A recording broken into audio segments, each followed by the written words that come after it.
Hey everybody, bonus video. I'm going to talk about cancel culture, and this is as an extension of the Broken Clock podcast this week, where we talk about the Harper's letter.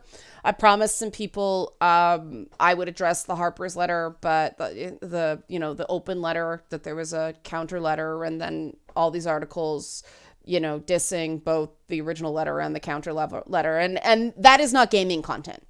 That's why I put it in the podcast. So if you're interested in a breakdown of the specific letter, check that out. All these endeavors are funded by my Patreon, so help support this channel. Become a monthly patron, patreon.com/LeannaK. But I do want to talk about cancel culture and this idea floated by the letter about the letter that cancel culture isn't real. And as we talk about in the podcast, that's ridiculous. Of course it's real. The question is it new? And, we basically determined no, because if you go back through, sort of the history of media, going back to personalities like Fatty Arbuckle and Josephine Baker, no, people get their careers ruined over bullshit all the time. And I think we can all agree that cancel culture is not someone rightly losing their job because information comes to light that either they are not as advertised or they are incapable of properly performing their duties because of a major conflict. I know that Christian Cooper didn't want to get Amy Cooper fired, and I think that opinion of his is very laudable, but I don't think anybody who's in investments or insurance or anything like that, anything in finance, should have a job in those fields when they are that openly not just racist, but like transactionally racist, like racist to manipulate, right? Like, oh, you're a black guy and I know I can make this lie about you, so I'm going to do it. Like with the histories of black people and credit and things like that in the US. No, that's disqualifying, in my opinion. That's not cancel culture. Kevin Hart not being able to host the Oscars because of old tweets. Now, did he handle it perfectly? No, but it's still tweets that were old enough that we cannot claim reasonably that we can assume he still holds those views, right? Like that's how sort of cancellation works, that the mob just gets swept up, and in a PR move a company cuts ties with somebody even though they didn't do anything wrong. And I thought it was interesting that the counter letter acknowledged that, well, if academics are being canceled for sharing peer review papers, notice they say if, they weren't even confirming the documented instances that has happened. Oh, that's very serious, but it's likely an isolated incident. That is where I'm going to call BS. And that was a statement that made me want to make this video. Because I know somebody who very recently had a very bad experience at a post-secondary institution. I'm not going to name names or anything like that because I don't want to make any trouble for them. There might be pending litigation. But this was a female instructor who told a student that their presentation had sexist elements in it as a part of learning. And a more senior colleague decided that was horribly unprofessional, made a really difficult time for her. And when it came time to renew her contract, they basically lost the paperwork. This is an ongoing problem with academic institutions, post-secondary academic institutions. You hear this and go, oh, that's awful. Keep in mind that when you hear about someone losing their job for holding an opinion you don't agree with. And that's the important thing. That's the critical question. Should academics lose their jobs for not being unpopular with their students. I should say that this person I know had very, very high, when students rank their profs, very high ratings from her students. But I've known other people who have very high ratings from their students, and they run afoul of university administration or college administration for whatever reason, and they lose their positions because if you're associate faculty and don't have tenure, your jobs are very, very, very vulnerable. And this is and this is the part, I don't know why the left has not pushed this element of it, because this element actually makes sense. Instead, the people speaking for the rest of us on the left are basically saying, oh, it's an isolated incident. It's not the case. When the correct argument, the functional argument, the argument you can actually get somewhere and get consensus with is, this is why more people need to be offered tenure. Because once you have tenure, you're more protected if you do something that may rattle some cages in pursuit of knowledge.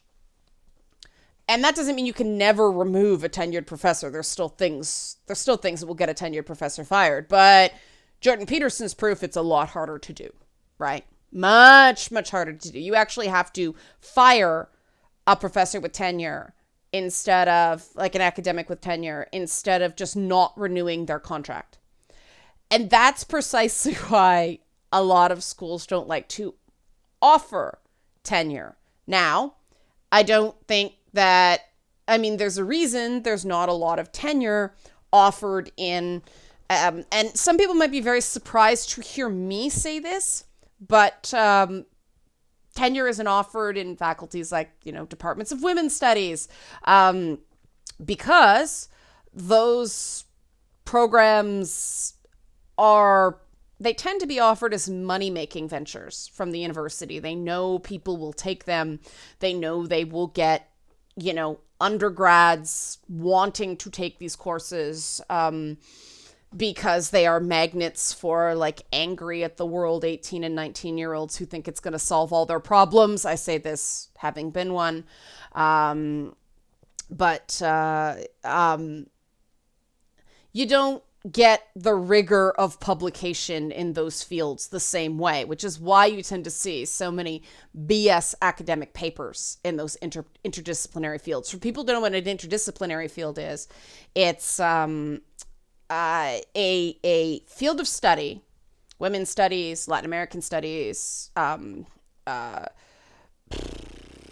There's sort of a buzzword on sort of African American studies, or, African studies. I believe Black cultural studies is a better term, at least in Canada, when most of our population comes by way of the Caribbean. They are not from Africa, but you know what I mean. People sort of seek publication just to publish. Now there are some people who actually contribute very meaningfully to the cultural discourse. They tend to be people who sort of pick a methodology and stick with it, be it anthropology, sociology, literature, psychology. And these are the fields where tenure is actually dwindling because, among other things, of budget cut. Not budget cuts, but they want to get the operating costs of a university down. But also various union busting reasons. At a lot of universities, the part-time faculty is represented by a different union than the full-time faculty, and so a university can play them off each other. And this is why I'm not sure why the left isn't taking this academic cancel culture and say, see, this is why we need more protected full-time jobs at the post-secondary level.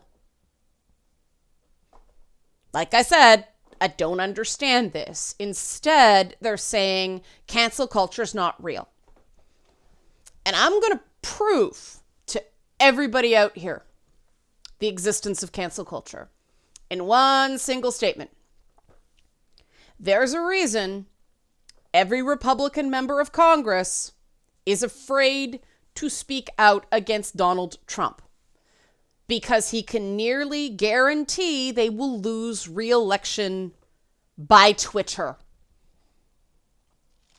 And this is why I don't understand why the right is, decrying cancel culture, because the guy they seem to think is great is the one who's like public enemy number one. Look at Jeff Sessions. He probably would have sailed to election/re-election if he were allowed to run for his own Senate seat, but he got primaried. He got primaried by a very, very Trumpy person. But maybe the right is screaming about cancel culture so much because they're seeing it in their own ranks. And they know they can't speak out against their own because they'll get canceled. So they find some kind of left-wing scapegoat to complain about. But, the risk to them is actually from the right, not from the left. Like, so what? Leftists get upset with somebody for being right-wing. That benefits you in our culture war culture right now. But I mean, the one I was astounded at who got so thoroughly canceled was Milo Yiannopoulos. And people like, what? Yeah, because people know Milo and I had big beef, right? But the thing that eventually took him down, which I can't even repeat because YouTube doesn't allow it, but that was sitting around bubbling on the internet for at least a year, maybe longer. Everybody knew it was there. They were just waiting until he was no longer useful to the cause, and then they dropped that on him for maximum damage. Timed with a particular conference where there'd be maximum attention put on him, and just boom, buried the dude. And this has happened to people, like, you notice how certain accusations come out right when somebody's got a movie coming out, or right when somebody's got a book coming out, or right when someone's got a new TV show coming out. And, the counter to that is the major history that was made this week with Joy Reid being the first Black woman in America to solo anchor her own primetime network news show. Joy Reid has another distinction. Joy Reid, and she drives me crazy sometimes, she's so left, okay? She's more left than even I can handle sometimes, but Joy Reid survived cancel culture. She got canceled, and she got uncanceled. She came back. She worked her way back up, which I think is really instructive. Because do you remember? Most people don't even remember. Joy Reid got canceled for homophobia. People dug up an old blog of hers around the same time that they discovered Cenk Uyghur's very, very bad former blogging, when he used to be a conservative. I think deep in his darkest corners of his heart, he still is. He's still very authoritarian. But they found old blog postings from Joy Reid that said some very, very homophobic things, and she handled it badly. She first claimed she was hacked. She wasn't hacked. She had just changed her views so much that she forgot she ever thought that way. And she disappeared from weeknight fill-ins on MSNBC for a while. I watch a lot of MSNBC because I can't stand the fighting and the talking over each other on CNN. That's why I watch MSNBC, because I can't stand the fighting on CNN. But she used to be the regular fill-in for Rachel Maddow. That's usually an indication she's being groomed for prime time. The minute that homophobia thing happened, God, she was not seen filling in for Rachel Maddow. They got everybody. They got Ari Melber. They got Ali Velshi. I love them both. But, normally it's like woman. They tend to do that. I know it's cliquey, but, gone. And then enough time passed. Because, NBC was having its own issues with, like, the Matt Lauer stuff. But, and then you got those people who love to jump the gun and just scream, we need to investigate this. We need to ask questions. Chris Hayes. But, I really give it to Joy Reid to sort of taking her lumps, getting delegated back to weekends. Now, she didn't get totally canceled because her weekend show didn't get canceled. But, she worked her way back up, gave it enough time that people forgot. I guess worked behind the scenes so that people would kind of forgive her. It was pretty clear she didn't hold those views anymore. I think perhaps the shift in culture with Black Lives Matter helped out in that regard. But, you saw her filling in more in prime time. When I saw it, I'm like, oh, Joy Reid is back. And to see Joy Reid filling in for Chris Hayes, because Chris Hayes is like the court jester of cancel culture, okay? He jumps the gun on way too many stories. And just like calls for people to be fired and calls for people to resign. And I think you should report the news, not call for people to lose their jobs. You present the information. That's your job. You don't, as a so-called reporter, a so-called news anchor, tell people what to do with that information. That is over the line. And that is what I think will help cancel culture, which again is not new. The other person somebody who's on their second wave of cancellation right now is Ellen DeGeneres. Like Ellen, remember when, you guys might not be old enough to remember when Ellen was considered a degenerate because she was openly gay. She dared to say, I'm gay on network TV, and her career went in the toilet for a while. And then she became like America's soccer mom's sweetheart with her daytime show. And now there seems to be this movement to prove that Ellen isn't really so nice and she's actually mean. And there's a cancellation attempt on Ellen that I'm kind of like, okay, I work in TV when it's your own show behind the scenes. If you want any level of quality at all, you can't be that nice. Like, there's no way. No one should expect somebody to be as nice as somebody seems in that environment, because it's your job to be just nice to everybody. When you're there behind the scenes, you do have to crack the whip. Now, there should be other people who are professionals who crack the whip on your behalf, and that seems to be what it is. Ellen's getting blamed for things her producers told people. But the accuracy of the Ellen claims, the Ellen rumors, is not the point here. The point is they're trying to cancel Ellen again. And that has all the markings of people who want to take her down. Takedowns like this don't just happen. More and more, I am starting to think they are coordinated efforts to wait for when someone is weak. I don't know if the ratings on Ellen's show have dipped or something like that. Who knows? Or they just have their own person they want to sort of install in daytime. There's always an ulterior motive to these sudden pushes to get rid of somebody. And this is not new. This is something that has existed as long as, dog eat dog, competitive environments have been around. The thing is, they don't create the best product, because again, they create cultures of fear. Like, people have just sort of accepting that politics and media and all that stuff are full of backstabbers, and it's 100% true.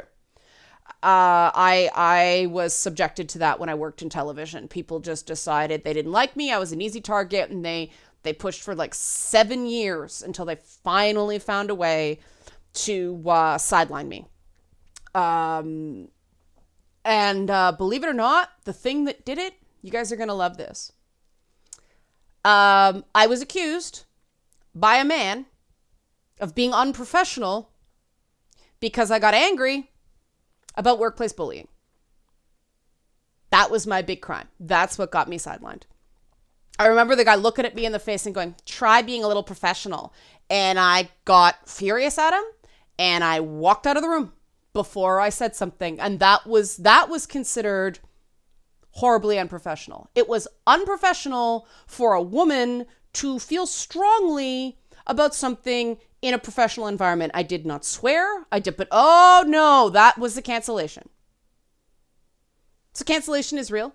I was canceled on talk radio for feminist bullshit. Exact quote.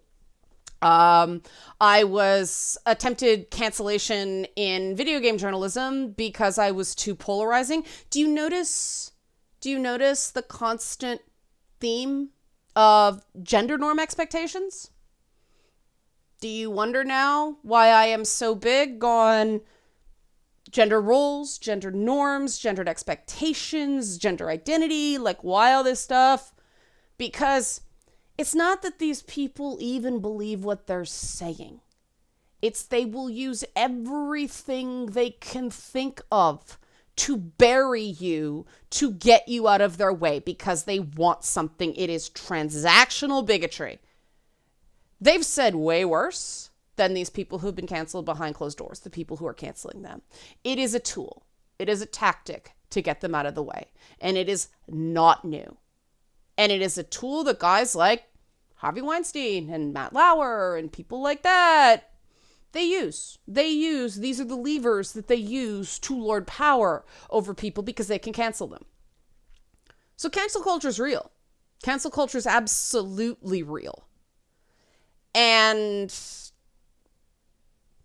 anybody that denies the existence of cancel culture is probably trying to sell you something. Now, again, that doesn't mean it's new. It isn't.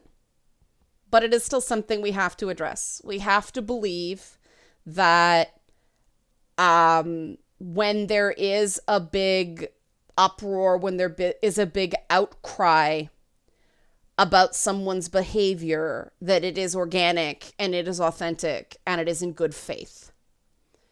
We're never going to be 100% about this stuff, but we got to do better than we're currently doing.